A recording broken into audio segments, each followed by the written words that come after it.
So let's now compare the numeric expression of our Greeks computed with the finite difference methods with the analytic expressions of the Greeks.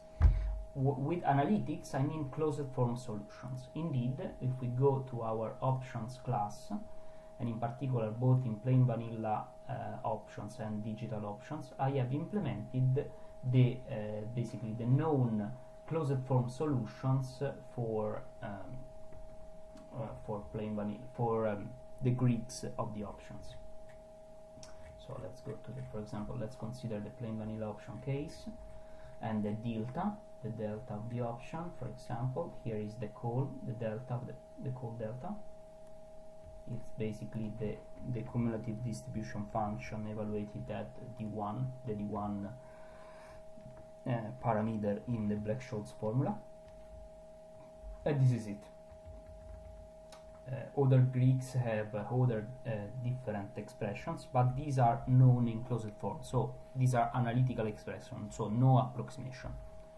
No approximation besides, of course, the numerical errors that you get in a computer, of course. So let's consider, for example, this is the on the left you get the numerical approximation of the delta. On the right, the delta computed according to the expression that we have just seen. These are absolute differences and these are relative differences.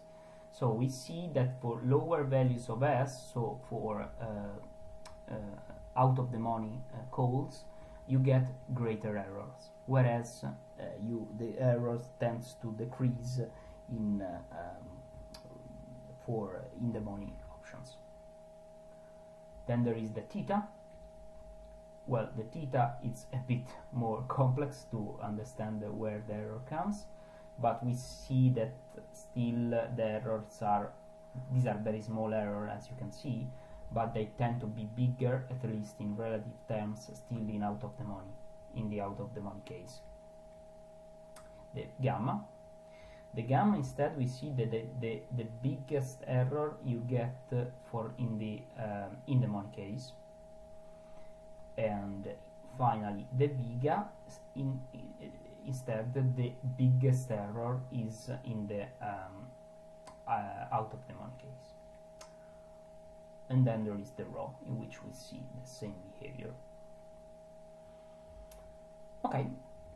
That's very simple. So we are just using this plot compare function, which is implemented in the utils functions, in the utils module. So we can take a look. Where is it? So it's here, utils. So I search for plot compare. It's here. It is. So this is a very simple generic utility function. We will go back on each of these modules later at the end of this function, at the end of this lesson. Okay. Okay.